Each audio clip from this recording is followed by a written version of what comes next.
এগুলো কখনো বলে আসে না, আবার জিজ্ঞাসা করেও আসে না। এমনই হয় দ্রুত ক্রীড়ার এই খেলায়। এক কারাগারের মতো, একটা মাকড়সার জালের মতো। যেমন একটা মাকড়সার জাল একটা পোকাকে নিজের দিকে আসতে আকর্ষিত করে নিজের চমকের দ্বারা, নিজের গঠন দ্বারা, সেরকমই দ্রুত ক্রীড়ার এই খেলা মানুষকে নিজের দিকে আসতে প্ররোচিত করে। শেষে গিয়ে মানুষ আটকা পড়ে। পার্থক্য শুধু এটাই, যখন এক পোকা এই জালে জড়িয়ে পড়ে তখন সে তার প্রাণ হারায়।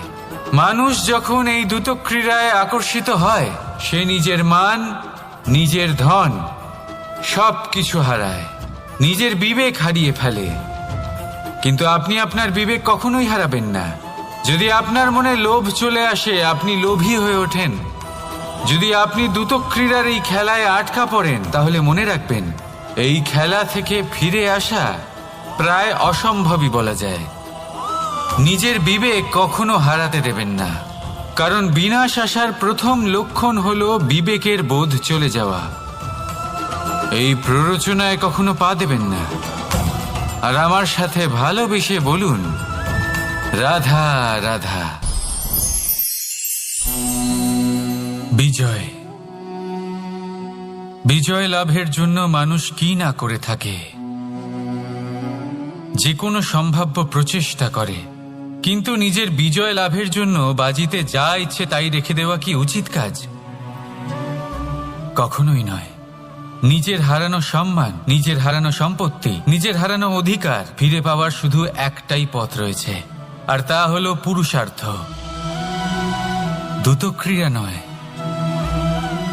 যে মানুষ নিজেই হেরে গেছে, নিজেই নিজের জয়লাভ করার জন্য অন্য কাউকে কিভাবে বাজিতে রাখতে পারে? এ হলো সম্পূর্ণরূপে অনুচিত।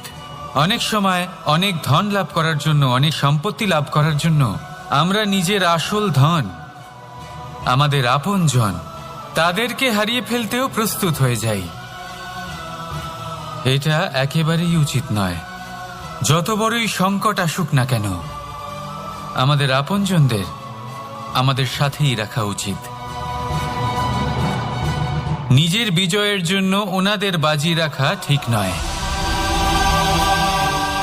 এই ভুল কেউ একজন করেছেন, আপনি তা ভুলেও করবেন না। রাধা রাধা। নারী জন্মসূত্রে কারোর কন্যা, ধর্মসূত্রে কারোর পত্নী, আর কর্মসূত্রে কারোর মা। আমাদের মনে এই ছবি আঁকা রয়েছে একজন নারীকে নিয়ে, তাই না? একটা অতুলনীয় ভূমিকা রয়েছে নারীদের আমাদের জীবনে, আর নারী ছাড়া আমরা কিছুই নই। কিন্তু অধিকার, সেখানে আমরা একটা ভুল করে বসি। যখন নারী একজন কন্যা থাকে, যখন সে জন্ম নেয়, তখন তার ওপর অধিকার থাকে তার পিতার। আর তারপর যখন বিয়ে হয়ে যায়, তখন তার অস্তিত্বের ওপর অধিকার থাকে তার স্বামীর। আর যখন তিনি মা হন, তখন নিজেই তিনি জীবনের সমস্ত অধিকার দিয়ে দেন তার সন্তানকে। কিন্তু আমরা কি কখনো এটা ভেবেছি, এই জীবন হলো তার নিজের? যে নারী সবার কল্যাণ করছেন, তার জীবনের অধিকারও তার কাছেই থাকা উচিত, তাই না? তার নিজের জীবনের সিদ্ধান্ত সে নিজেই নিতে পারেন, নিজেই নিজের ভাগ্যের রচয়িতা হতে পারেন। আর এর জন্য আমাদের নিজেদের পাল্টাতে হবে, দৃষ্টিভঙ্গি পাল্টাতে হবে। কারণ এই ধারণা সেটা আজ বা কালকের ব্যাপার নয়, এটা ঘটে চলেছে বহু বছর ধরে, আর চলতেই থাকবে যদি আমরা এটা না বদলাই। আর এটা তখনই সম্ভব হবে যখন আমরা নিজেদের মধ্যে পরিবর্তন আনব।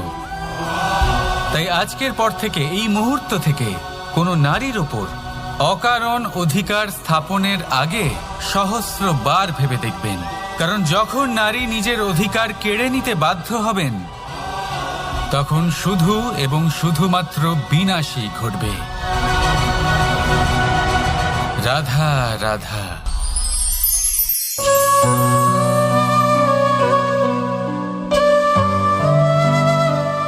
নারী মানুষরা যাকে নাম দিয়েছেন ত্রিয়া। কেন দিয়েছেন, কে দিয়েছেন, কেউ তা জানে না। কথায় আছে, পুরুষরা ভাবেন যে ত্রিয়া, ভাবেন একরকম, বলেন অন্য কিছু, আর করেন অন্য কিছুই। কিন্তু সত্যিটা কি এটাই? আসল সত্যি হলো এটাই যে ত্রিয়া হলো সেই চরিত্রহীন পুরুষ, আর কেউ নয়। সেই পুরুষ যারা নারীকে বলেন যে আপনি হলেন মা, আপনি হলেন দেবী, আপনি হলেন বোন।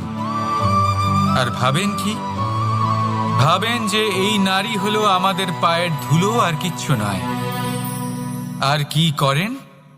ওনাদের মাথায়, ওনাদের খোপায় মালা পরিয়ে দিয়ে ভাবেন যে ওনারা হলেন তাদের পায়ের ধুলোর সমান। একজন নারীর সম্মান ভঙ্গ করেন, তাদের দাসী মনে করেন। ভুলবেন না, যত্র নারী আস্ত পূজ্যন্তে রমন্তে তত্র দেবতা। অর্থাৎ যেখানে নারীকে পুজো করা হয় সেখানে ঈশ্বর বাস করেন, আর যেখানে নারীকে অপমান করা হয় সেখানে ঈশ্বর এবং ভাগ্য এই দুই রুষ্ট হয়। মনে রাখবেন, যদি নারী কল্যাণকারী হতে পারেন তাহলে নারী মহাচণ্ডী রূপও ধারণ করতে পারেন। যদি একজন নারী মাতা হয়ে জন্মদান করতে পারেন তাহলে নারী মৃত্যু হয়ে বিনাশও করতে পারেন। যেখানে নারী অপমানিত হবেন সেখানে মহান ভারতও মহাভারতের পথে অগ্রসর হতে পারে। তাই মনে রাখবেন, নারীর অপমান যেন কখনোই না ঘটে। আর যদি কোথাও নারীর অপমান হয় তার অর্থ হলো আপনার বিনাশ আপনার দিকেই আসছে, আর এটা হলো তার প্রথম পদক্ষেপের প্রথম পদধ্বনি। রাধা রাধা। যদি সন্তান কোনো দুষ্কর্ম করে তাহলে সেই অপরাধ শুধু কি সেই সন্তানের? না, যদি সন্তান দুষ্কর্ম করে তাহলে অপরাধী তার মাতা পিতাও, যারা পুত্রমোহর কারণে সেই অনুচিত কাজে তাকে বাধা দেননি। অপরাধী হলেন তার পিতামহ, যিনি নিজের কর্তব্যবোধের কারণে নিজের পরিবারের যত্ন নেননি, যিনি সন্তানকে কখনো শাস্তি দেননি। অপরাধী হলেন তার সেই গুরুও, যিনি নিজের শিষ্যের সেই দুষ্কর্ম দেখেও তাকে প্রতিহত করতে পারেননি।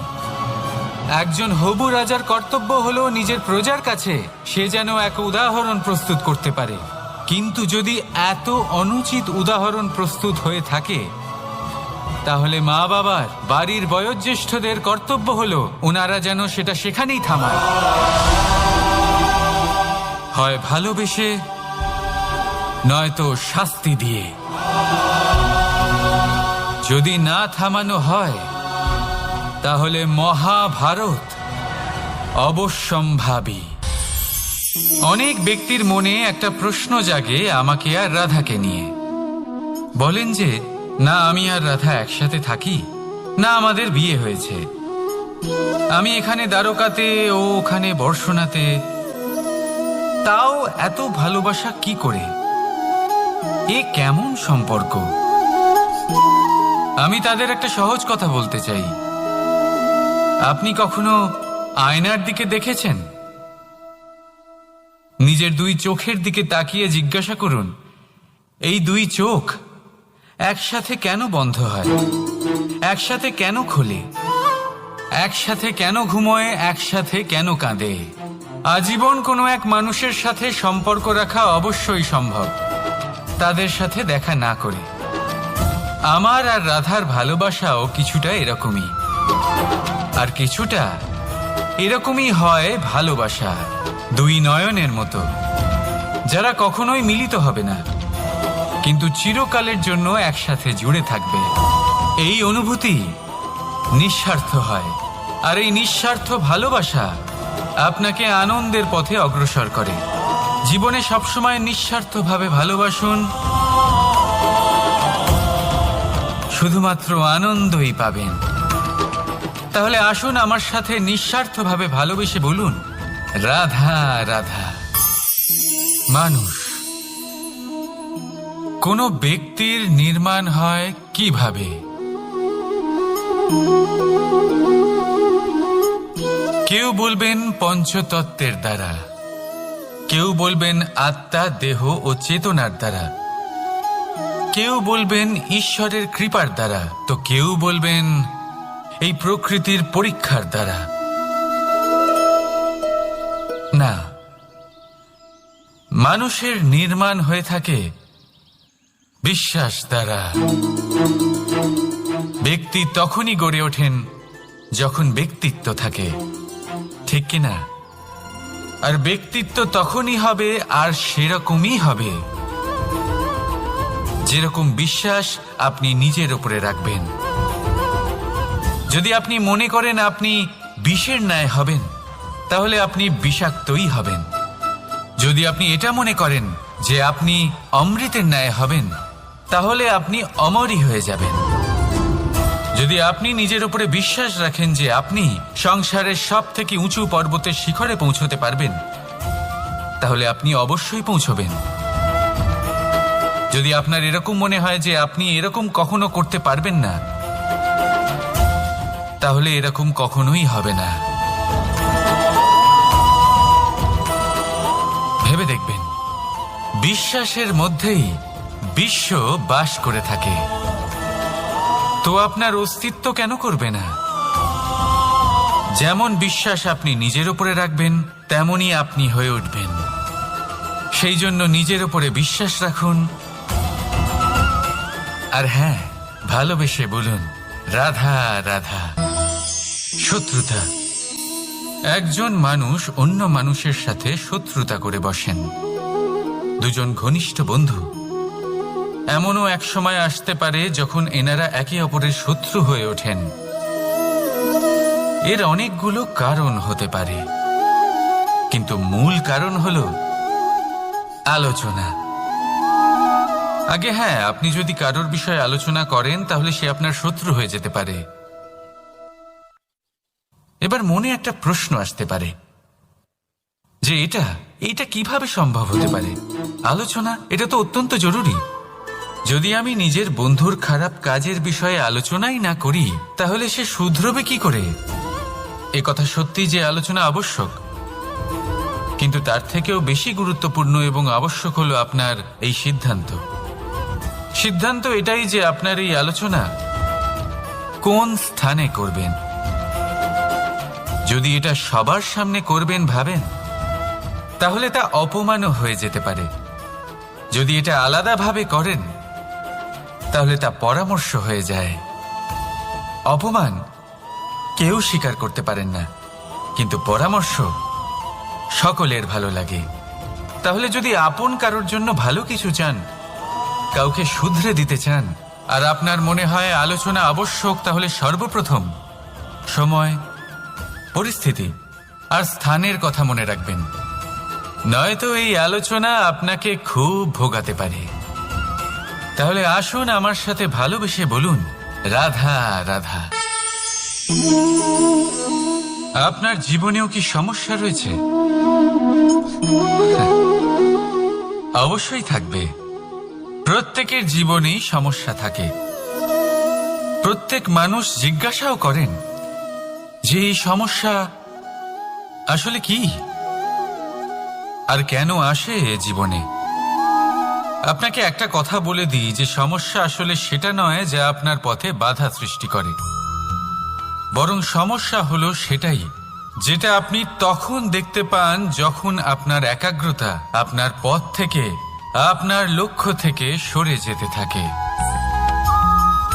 আর এই সমস্যাগুলি দূর করার জন্য, এর সমাধান করার জন্য একটাই পথ আছে, নিজের সমস্ত ভাবনা আরো একবার একাগ্র করুন নিজের পথের দিকে, নিজের লক্ষ্যের দিকে। আপনার সমস্ত ভাবনা যদি কেন্দ্রীভূত হয় নিজের লক্ষ্যে, তাহলে এই সমস্যা দূরে থাকবে।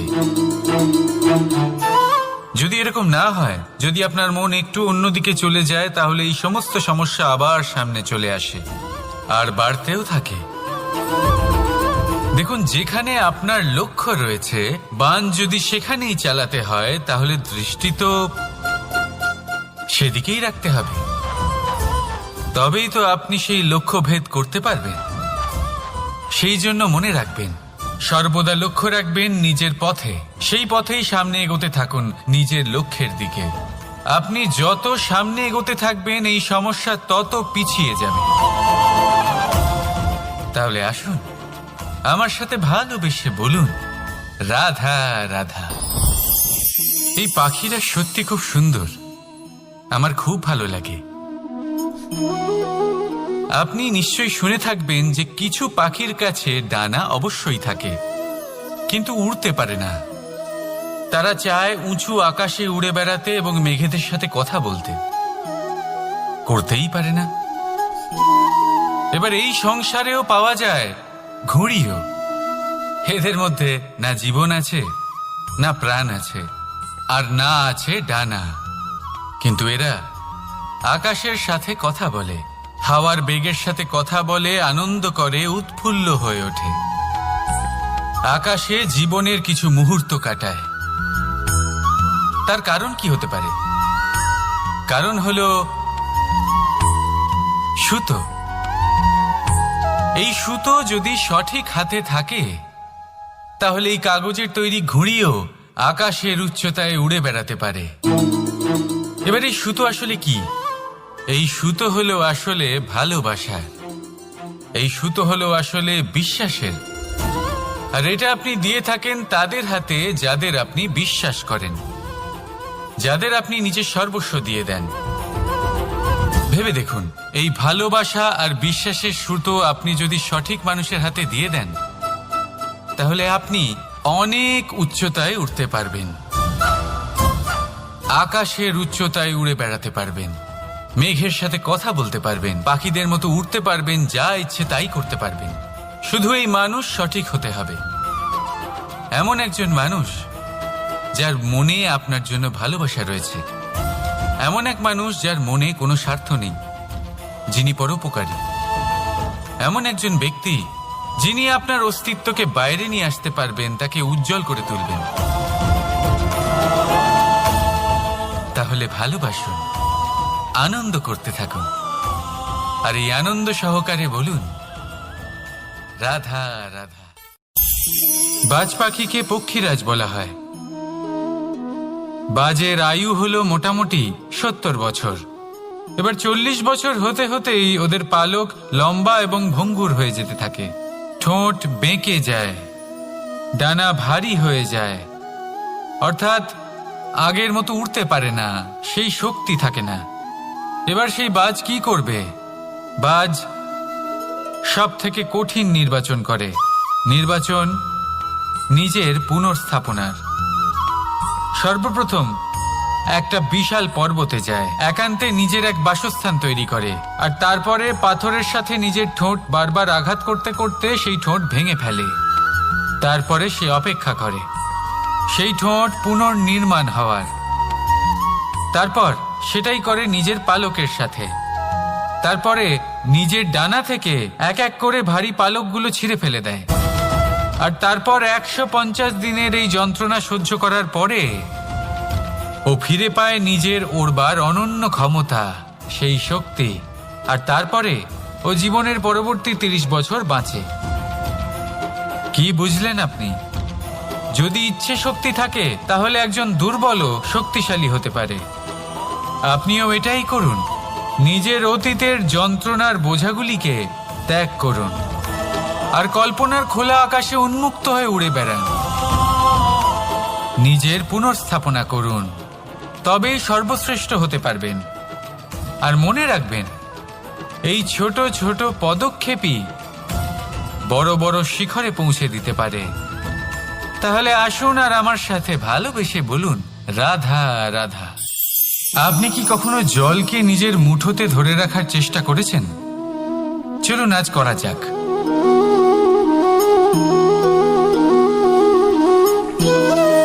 যদি আপনি নিজের মুঠো জোরে বন্ধ করেন, জল ধরে রাখতে পারবেন না। যদি আপনি তাকে এমনি বইতে দেন, তাহলে ও নিজের পথ নিজেই করে নেবে আর আপনার হাতেও থেকে যাবে। আমাদের জীবনও হলো কিছুটা এরকম, জলের মতো। নিজের পথ নিজেই করে নেয় এই জীবন। প্রত্যেক সমস্যার সমাধান নিজেই করে নেয় এই জীবন। তাই জীবনে যখন কোনো পরিস্থিতি আমাদের প্রতিকূল হয়ে থাকে, কিছুই হয়তো আমরা বুঝতে পারছি না, কিছুই যখন বসে থাকে না, তখন আমরা হতাশ হয়ে পড়ি, নিরাশ হয়ে পড়ি। আর এটাই করা উচিত নয়। শান্ত মনে দেখতে হবে যে এই জীবনে আসলে কি ঘটে চলেছে। কষ্ট সবাই ভোগ করেন। কষ্ট পেলে কেউ রেগে যান, রেগে গিয়ে পরাক্রম দেখান। এটাই তো করা উচিত নয়। শান্ত মনে সেটাই করতে হবে যা জীবন আমাদের শেখাতে চাইছে। জীবন আমাদের সব শিখিয়ে দেবে, শুধু মনে রাখবেন কখন প্রয়াস করতে হবে আর কখন আমাদের প্রতীক্ষা করতে হবে, সেটা আগে আপনাকে বুঝতে হবে। তাহলে আসুন আমার সাথে ভালোবেসে বলুন, রাধা রাধা। বল, শক্তি, পরাক্রম এই সংসারের বিকাশের মূল। কিন্তু কখনো ভেবেছেন যে প্রকৃতি আমাদের এই বল, শক্তি, পরাক্রম কেন দিয়েছেন? যাতে আমরা জীবনে কারোর উদ্ধার করতে পারি, কাউকে সাহায্য করতে পারি, কারোর জন্য ভালো কিছু করতে পারি, কোনো গরিব অসহায় মানুষের জন্য কিছু করতে পারি। এই বল, এই শক্তির সদ্ব্যবহার করতে পারি। কখনো দেখেছেন এমন মানুষ যার কাছে অসীম শক্তি আছে, কিন্তু তার সাথেই অসম্ভব অহংকারও রয়েছে, যিনি নিজেকে সর্বশ্রেষ্ঠ বলে মনে করেন, খারাপ কাজও করেন।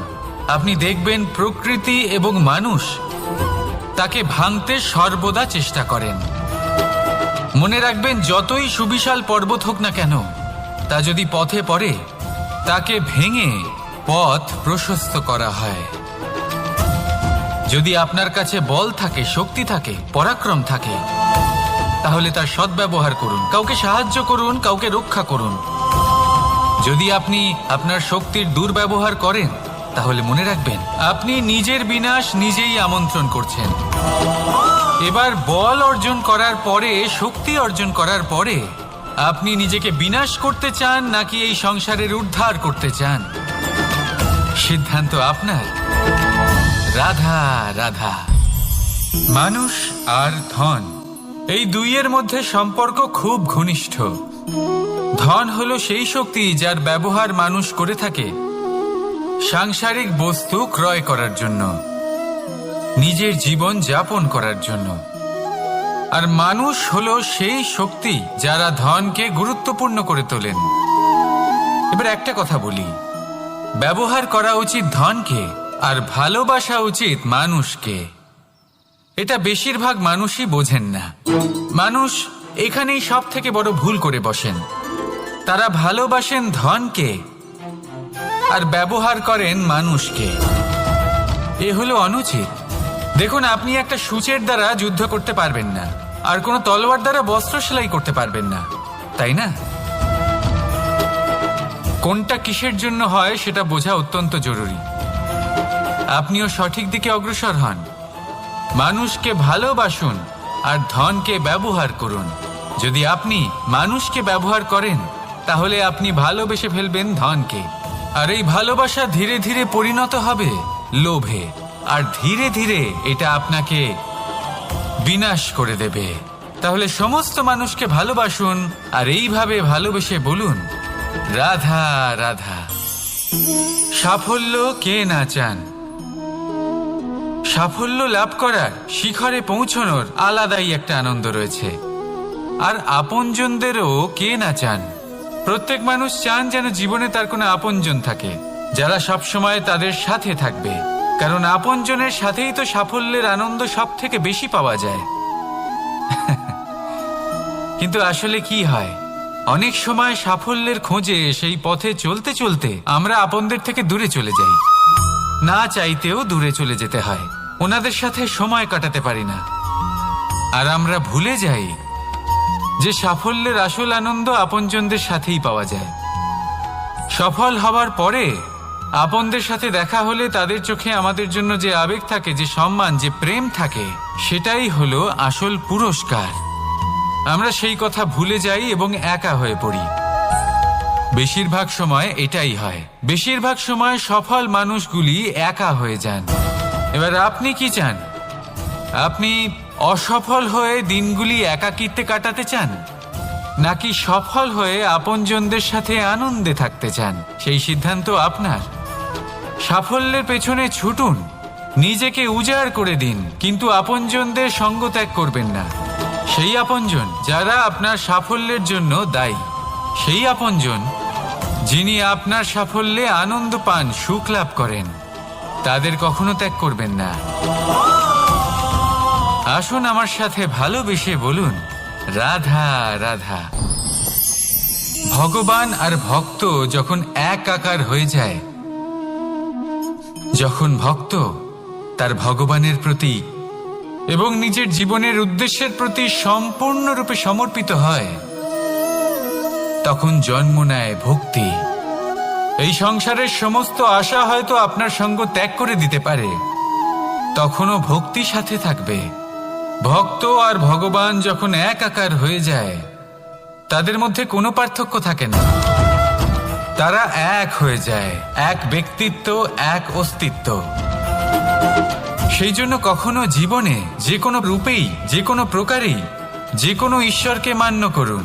মনের মধ্যে শ্রদ্ধা ভাব জাগ্রত করুন, মনে ভক্তি ভাব জাগ্রত করুন। এই সমগ্র সংসারে সব কিছু আপনাকে ছেড়ে চলে গেলেও তখনও এই ভক্তি শুধুমাত্র আপনার উত্থান ঘটাবে। তাই মনে ভক্তি জাগ্রত করুন আর আমার সাথে ভালোবেসে বলুন, রাধা রাধা।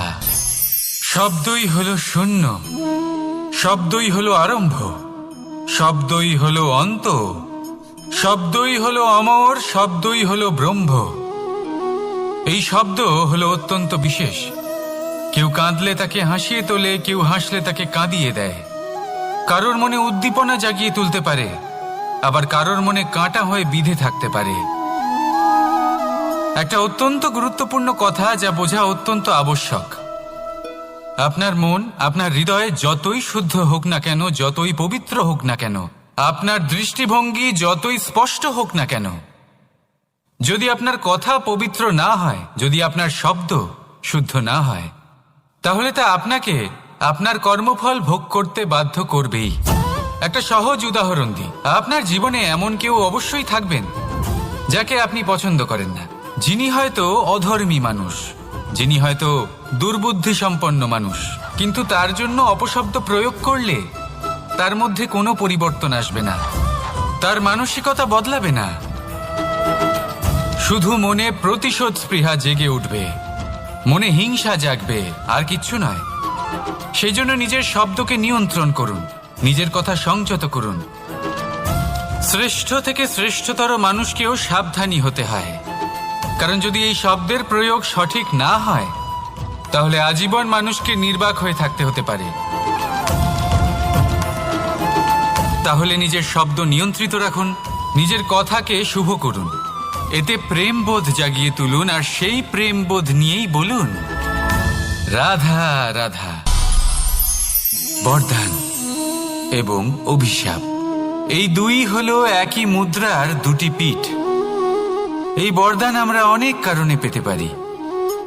কখনো নিজের পরিশ্রমের কারণে, কখনো নিজের তপস্যার কারণে, কখনো আমাদের পূর্বপুরুষদের কর্ম ও তপস্যার কারণে। কিন্তু এই বরদান কতক্ষণ বরদান থাকবে তা আমরা নিশ্চিত করতে পারি না। তা সুনিশ্চিত করে শুধুমাত্র আমাদের কর্ম। যদি আপনাকে উদাহরণ দিই, আপনি রেশমের কীট দেখেছেন? ও বরদান পেয়েছে যে ও নিজের সুরক্ষার জন্য খোলস বানাতে পারে। এবারও তাতে এত মত্ত হয়ে যায় যে এমন এক আবরণ বানিয়ে ফেলে যাতে সে নিজেই আবদ্ধ হয়ে চাপা পড়ে মরে যায়। এটার তাৎপর্য কি? তাৎপর্য খুবই সরল। গর্ব করা খুবই ভালো, কিন্তু অহংকার করা কখনোই উচিত নয়। যদি অহংকার মনের মধ্যে প্রবেশ করে, তাহলে এই বরদান অভিশাপে পরিণত হতে সময় লাগে না। আর যদি কর্ম শ্রেষ্ঠ হয় তাহলে অভিশাপও বরদানে পরিণত হয়। তাহলে আসুন, শ্রেষ্ঠ কর্ম করুন আর আমার সাথে ভালোবেসে বলুন রাধা রাধা।